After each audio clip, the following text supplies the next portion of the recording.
it is Miss Liz here, and I am happy to announce happy fall, y'all. If you do not know this already about me, which I'm sure most of you do because I cannot stop talking about how much I love it, fall is my most favorite time of the year. I get so excited for it. I know we love the summer, but the fall is really my jam. So today I would love to share one of my most favorite things about fall, which is a fall sweet treat called candy apple nachos. This is great for you to make at home, to share with your family. It is a great snack to enjoy while reading a book, and it is just something to really embrace the magic that is fall. After we make that sweet treat, I want you guys to have a seat with me, and I'm gonna read you a book that I hope you enjoy while you're having your treat with your family. So let's get marching on down to the kitchen and start making these candy apple nachos.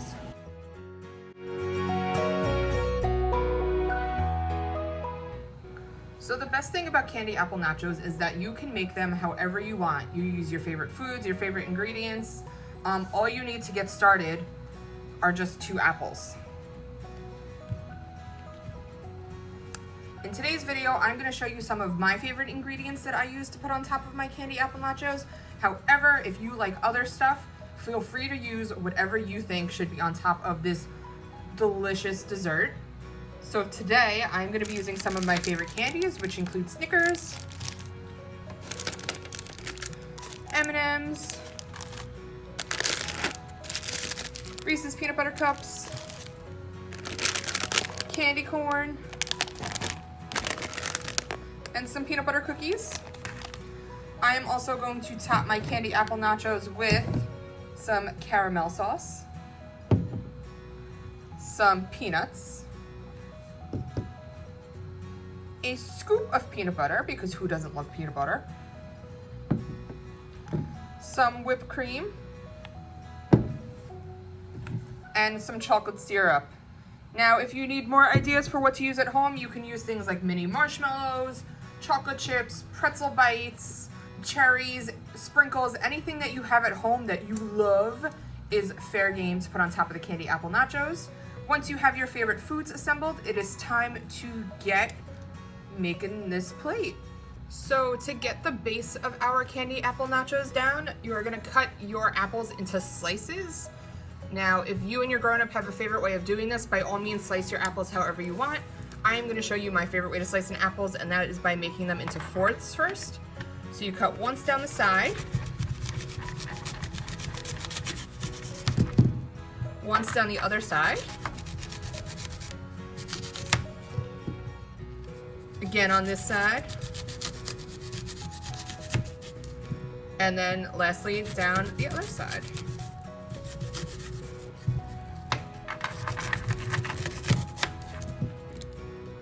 Once you have your apple quartered like this, you're going to slice them long ways to make some chips, like this. Now, they do not have to be perfect because they are going to go on the bottom of your candy apple nachos. So do not worry if your pieces are a little jagged or a little uneven. There is no wrong way to cut these apples.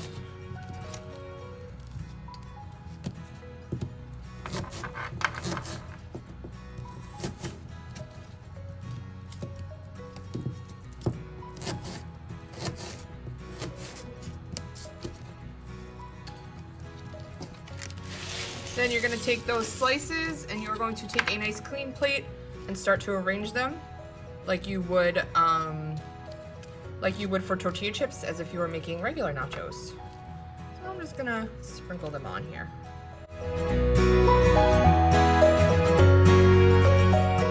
Once your first apple is nice and sliced, you are going to take your second apple and do the same exact thing.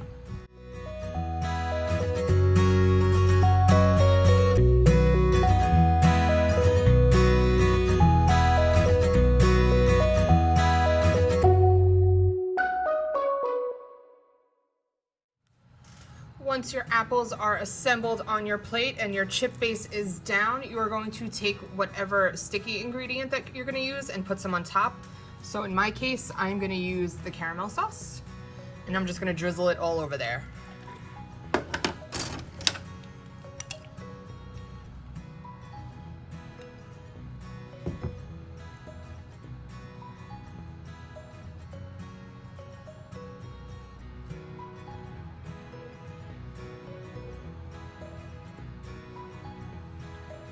Feel free to use however much sauce you want, as little or as much as you would like. Caramel happens to be my favorite, so we're just gonna give it an extra swirl just to make it super caramelly. The next thing we're gonna do is, if you are using any chocolate toppings for your apple nachos, you're going to cut them up into little pieces so that we can sprinkle them on. So I'm gonna bring back my cutting plate. I'm going to grab my candy that needs to be cut, and we are gonna chop this into small bites so that we can sprinkle it right on top.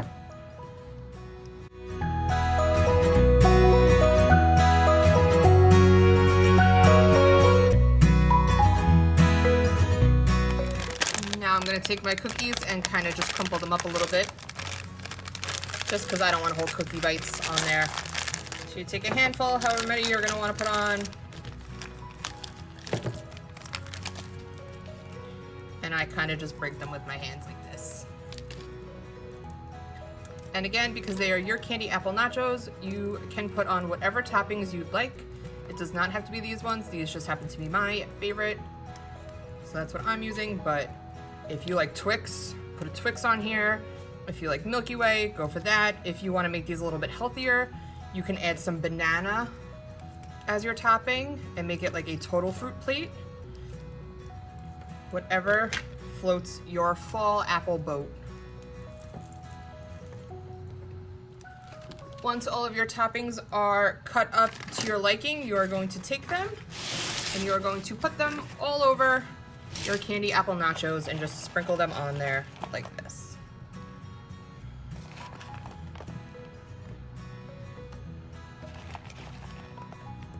So if you're using chocolate chips, now's a good time to put those on, or marshmallows, or graham crackers, anything you want.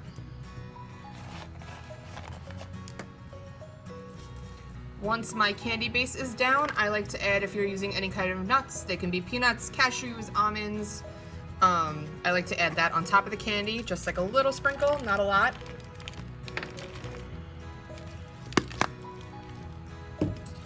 If you are using chocolate syrup, now is the time I would put it on. I kind of just rim the outside with it, just to give it a nice chocolate look.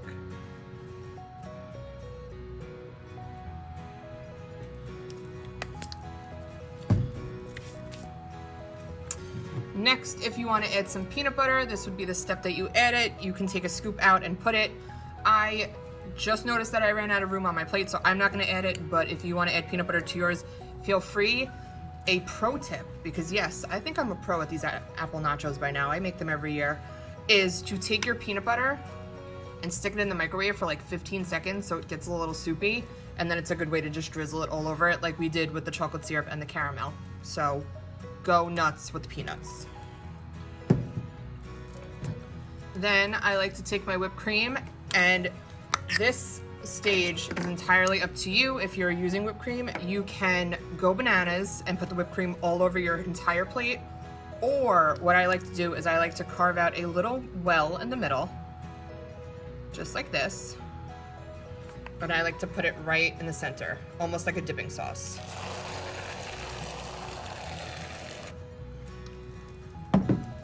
Then if you have any leftover candies, I'm gonna use a little package of M&Ms. You can use that to decorate your top.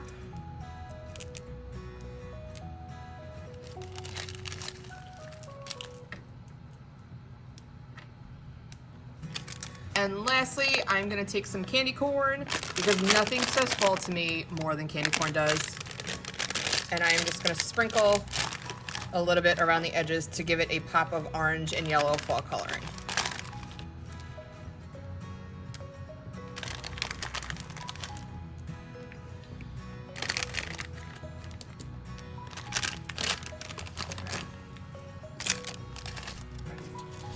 After those are added on and you have added all of your favorite toppings, whatever you have at home, your candy apple nacho plate is ready for some family sharing. What I like to do is I like to take my apple slice, dip it in the whipped cream, and then eat it. And now that our sweet treat is made, I have a sweet story that I cannot wait to tell you guys. So grab those plates, head to somewhere comfy, and come listen to a book. All right, everyone, now that you've got your candy apple nachos ready to go and ready to be eaten, I'm going to share with you all one of my favorite fall books that I hope you enjoy while you're eating your snack.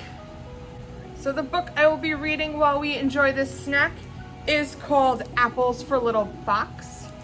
It is by Ekaterina Trucan, and we are going to see what little fox does with his apples.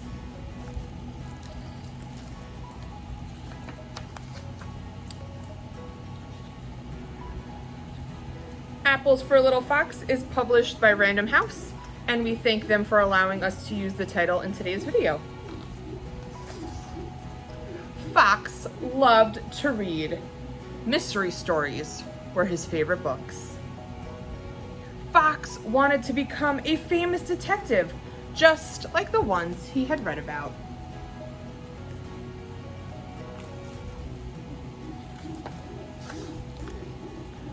Fox also loved apples.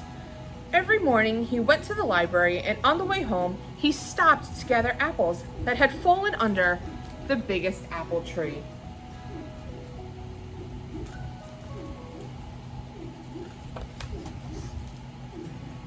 Fox read all day, eating apples and imagining that one day he'd solve a mystery too. Every night, Fox wished that something mysterious would happen, but nothing ever did.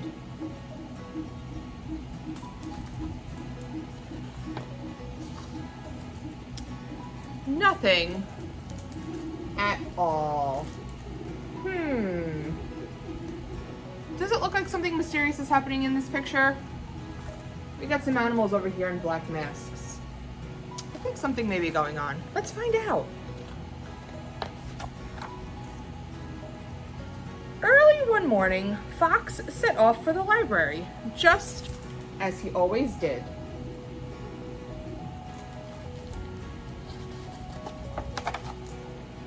But when he cycled past the apple tree, just as he always did, he noticed that something had changed. All the apples were gone. A mystery for me to solve at last. Where did all those apples go? Fox started his investigation. He took photographs of the crime scene. Hello, Fox. Sorry, Bear, I'm too busy right now.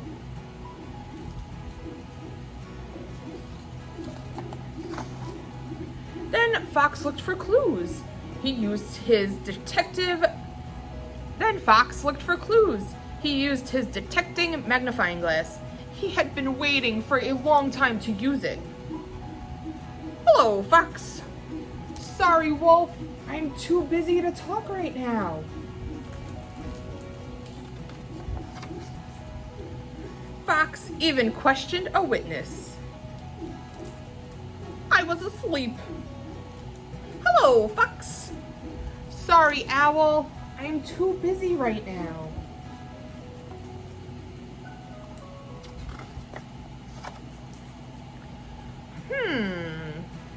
This is more difficult than I thought it would be.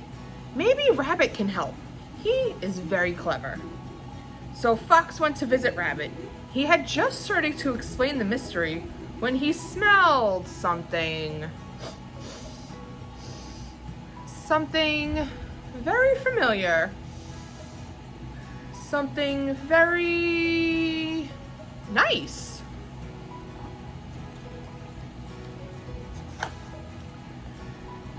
And there was his favorite, a just-baked apple pie. Happy birthday, Fox.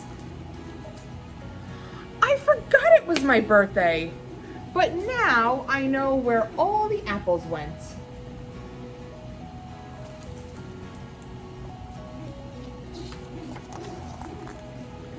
In the middle of the party, Fox saw that the whole apple pie had disappeared. But he didn't need to investigate that mystery. What happened to the apple pie? I think they all ate it. What about you? That was an easy mystery to solve.